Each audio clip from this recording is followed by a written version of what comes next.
നിഷേട്ട അറിഞ്ഞോ? ഇന്നലെ ശ്രീയത്തിന്റെ പെണ്ണുകാണലായിരുന്നു. ചേട്ടനെ വിളിച്ചില്ലായിരുന്നോ? ഓ, ഞാൻ പോയായിരുന്നു. ഓ, ആ പെണ്ണ് ഒരു കായ്ക്ക് കൊള്ളൂല ചേട്ടാ. ഞാൻ കണ്ടതാ ഫോട്ടോ. ചേട്ടനൊക്കെ പറയാമായിരുന്നില്ലേ? ഞാൻ എന്തിനു പറയണം?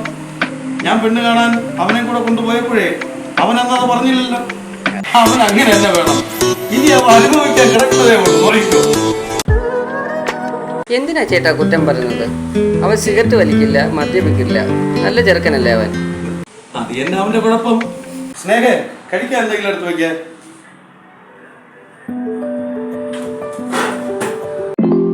ചേട്ടാ ഇപ്പോഴല്ലേ ആഹാരം കഴിച്ചത്?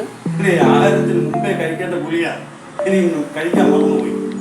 എടി സ്നേഹ, ഞാൻ കല്യാണം കഴിഞ്ഞതിന് ശേഷം കള്ളം പറയാറില്ലെന്ന് നിനക്ക് അറിഞ്ഞൂടെ?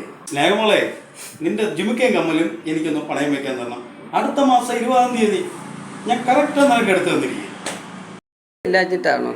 ചേട്ടനെ പോലീസ് അറസ്റ്റ് ചെയ്തുകൊണ്ട് പോകുന്നത് കാണാനുള്ള ത്രാണിയില്ല ചേട്ടാ.